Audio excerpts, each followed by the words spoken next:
اللہ علیہ وسلم جس کو جتنی جتنی نسبت ہے اتنا اتنا ہماری آنکھوں کا ہمارا وہ امام ہے۔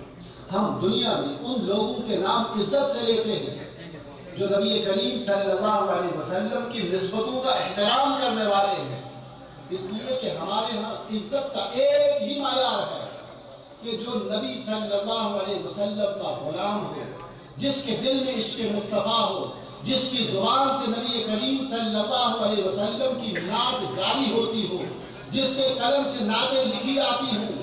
جن کی محبت سے اہل بیت کرام رضوان اللہ علیہ اجمعین اور صحابہ کرام کی منقبتیں لکھی جاتی ہوں، ان کے قدموں کی خاک بھی ہم اپنی آنکھوں کا سرما سمجھتے ہیں۔ چونکہ وقت نہیں ہے، اللہ رب العزت ہم سب کو نبی کریم صلی اللہ علیہ وسلم کی رحمت کے صدقے میں، اہل بیت کرام کی عظمتوں کے واسطے میں، صحابہ کرام کی صداقتوں کے واسطے میں اور اپنے نیک بندوں کی نیکیوں کے بدولت اللہ کریم ہمیں بھی نیک کام کرنے کی توفیق عطا فرمائے۔ تو میرے بھائیو، آج میرا یہاں حاضری کا ایک مقصد یہ بھی ہے کہ میں یہاں پر آپ کے لیے ایک پیغام لے کر آیا ہوں۔ پاکستان کھاریہ شہر سے میرا تعلق ہے اور کھاریہ شہر میں آج سے تقریباً 8 سال پہلے جی ٹی روڈ کے اوپر ایک دینی ادارے کی ہم نے بنیاد رکھی اور مجھے یہ بتاتے ہوئے الحمدللہ خوشی ہوگی کہ میرا ایک علمی خاندان سے تعلق ہے۔ سبحان اللہ۔ اردو زبان میں تفسیر احکام القرآن ایک ہی تفسیر ہے، وہ میرے والد گرامی حضور مفسر قرآن مفتی محمد جلال الدین قادری رحمۃ اللہ تعالی علیہ کے ہاتھوں سے لکھی ہے۔ وہ دینی مدرسہ جس کی ہم نے تقریباً 8 سال پہلے جی ٹی روڈ کھاریہ میں جگہ خرید کر بنیاد رکھی، اس کی بنیاد اللہ رب العزت کی رضا کے لیے اور صرف تحدیث نعمت کے لیے عرض کرتا ہوں کہ اس وقت میرے اپنے پاس جو دولت جمع کی، کیونکہ میں بھی 97 سے امریکہ میں ہوں، 40 لاکھ سے زائد میں نے اپنی پاکٹ سے خرچ کر کے اس ادارے کے لیے جگہ خریدنے میں تعاون کیا۔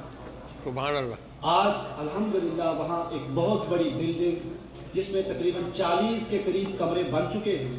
ایک بہت بڑا ہال ہے، طالب علم وہاں پڑھ رہے ہیں۔ ان 7-8 سال کی دولت میں جی ٹی روڈ پر اس وقت ہمارے پاس تقریباً 10 کنال پیڑ آف جگہ موجود ہے، اور وہ جگہ جو کھاریہ یا اس علاقے سے واقف ہیں انہیں پتہ ہوگا کہ کھاریہ شہر میں جی ٹی روڈ پر جگہ یہ تقریباً ایسے ہی ہے کہ جیسے وہ مٹی سونے کے حساب سے تولی جائے، مہنگی جگہ ہے۔ اس سال بھی ہم نے 1 کنال جگہ خریدی ہے، وہ جگہ اس سال جو ہم نے خریدی ہے وہ 2.25 لاکھ میں خریدی ہے، جبکہ سرکاری ریٹ وہاں رجسٹری کا 5.5 لاکھ روپے مرلے کا ہے۔ 5.5 لاکھ مرلے کا جو سرکاری ریٹ ہے، ہمارا کام اللہ کے فضل سے، آپ کے تعاون سے، دوستوں کی مہربانی سے ہر سال ہر آنے والے دن پہلے سے بہتر ہو رہا ہے، بڑھ رہا ہے، اور یہ اللہ کا احسان ہے۔ تو وہاں پہ جو طالب علم پڑھتے ہیں ان کی زیادہ ضرورت ہے، اور کسی طالب علم سے کسی حوالے سے کوئی فیس نہیں لی جاتی کہ یہ اس کے سیکورٹی کے فیس ہیں، یہ داخلہ فیس ہے، یہ ٹیویشن ہے، یہ رہائش کی ہے، یہ تعلیم کی ہے، یہ خوراک کی ہے۔ کسی حوالے سے کسی طالب علم پہ کوئی فیس نہیں ہے۔ طالب علموں کے رہائش، خوراک، علاج، تعلیم،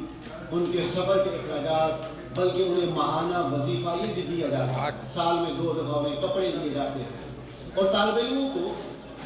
اس ماحول میں رکھا جاتا ہے جس طرح ہم کوشش کرتے ہیں کہ ہمارے اپنے بچے جس ماحول میں رہیں، وہاں ان کے کھانے پکانے کے لیے الگ سے باورچی ہیں، صفائی کے لیے الگ سے لوگ ہیں، حفاظت کے لیے چوکیدار ہیں، اور تعلیم کے لیے جو اچھے مدرسین ہیں ان کی خدمات حاصل کی گئی ہیں۔ وہاں پہ جو ضروریات ہیں ہماری تقریباً ہر آنے والے دن ضرورتیں بڑھ رہی ہیں اور بڑھتی ہیں۔ اس وقت وہاں پہ خوراک کا اور جو باقی سارا عملہ ہے، جو یوٹیلیٹیز کے بل ہیں، گیس اور بجلی وغیرہ کے، اوسطاً ماہانہ تقریباً 5 لاکھ روپیہ ہمارا خرچہ ہے، اور جو اللہ کے فضل سے بحسن و خوبی پورا ہو رہا ہے، وہ خرچہ بھی پورا ہو رہا ہے، ساتھ جگہ بھی لی جا رہی ہے۔ زیادہ ضرورت ہے جو کنسٹرکشن کا جو کام ہے اس کے لیے، یقیناً کنسٹرکشن کے کام مہنگے ہوتے ہیں، زیادہ پیسوں کے کام ہوتے ہیں۔ تو میری آپ سے التماس یہ ہوگی، پہلے تو میں یہ دعا کروں گا کہ اللہ رب العزت اس سینٹر کو عبدالآباد تک قائم رکھے، اس کے ساتھ تعاون کرنے والوں کو اپنی مزید برکتوں سے نوازے۔ میرا سوال آپ کے پاس جو رب نے دیا ہوا ہے زکوٰۃ کے پیسے، جو فطرانے کے پیسے، جو کہ آپ یقیناً اس سینٹر پہ نہیں لگا سکتے، کسی مسجد کو زکوٰۃ آپ نہیں دے سکتے، فطرانہ نہیں دے سکتے، آپ اپنے زکوٰۃ کے پیسوں سے، فطرانہ کے پیسے سے، صدقے و خیرات کے پیسے سے، فدیے کے پیسے سے آپ اس ادارے کے جو مستحق بچے ہیں، جو غریب بچے ہیں، جو نادار مفلس بچے ہیں، جو روٹی سے مجبور ہیں، جنہیں تعلیم کی ضرورت ہے، ان میں سے بہت سے ایسے ہیں جو یتیم ہیں، جن کا کوئی سہارا نہیں ہے، تو ان بچوں کی آپ سرپرستی فرمائیں، دین کی سرپرستی فرمائیں۔ اللہ رب العزت آپ کو برکتوں سے نوازے۔ اور ایک بچے کو سال کا، اگر ایک کسی بچے کو آپ اسپانسر کرنا چاہیں تو اس کا مکمل خرچہ ایک بچے کا تقریباً $300 سال کا، مہینے کا تقریباً $25 سے $30۔ تو ایک بچہ آپ جیسے جو جن کو رب نے نواز رکھا ہے، میرا خیال ہے کوئی اتنی بڑی رقم نہیں ہے کہ ایک ایک بچے کو، جتنے بھائی ہم بیٹھے ہیں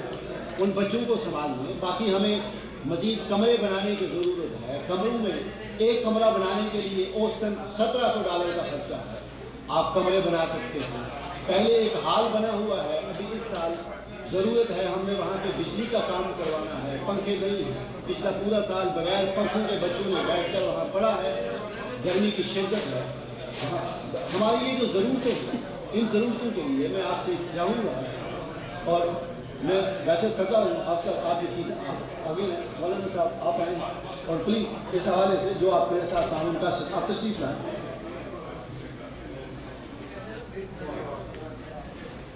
ایک بچے کو اسپانسر کرنے کا تقریباً $300 ہے، اس طرح اور زیادہ دوستوں کا۔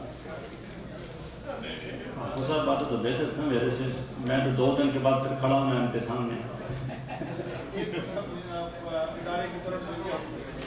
سبحان اللہ صاحب، ایک بچے کو اسپانسر کر رہے ہیں، انشاءاللہ اللہ قبول و منظور فرمائے۔ اللہم صل علی آپ کے سامنے حضرت صاحب، یہ تو گھر کی باتیں ہوں گی، اور کوئی بندہ بھی آگے پیچھے ہو جائے تاکہ سبحان اللہ۔ کیا نام حضور آپ کا؟ جی شفقت خان، ماشاء اللہ شفقت خان صاحب یہ بچے کو اسپانسر کریں گے۔ اچھا، علامہ صاحب نے کہا کہ جس طرح بٹ صاحب کسی آپ اٹھا رہے ہیں حضور ایک بچے کے اسپانسر کے لیے، تو شفقت خان صاحب ہیں، اور یہ تو ہو گئے 2 3 4 5، اور ماشاء اللہ ڈاکٹر صاحب بھی ایک بچے کو اسپانسر کے لیے تیار ہیں۔ عبدالحمید بھائی ہیں ماشاء اللہ ایک بچے کے لیے تیار ہیں، 7 ہو گئے ہیں، اور 7 ہی ہفتے کے دن اور 7 کے آسمان ہے۔ 8واں جو ہو جائے جنت کا دروازہ ہے،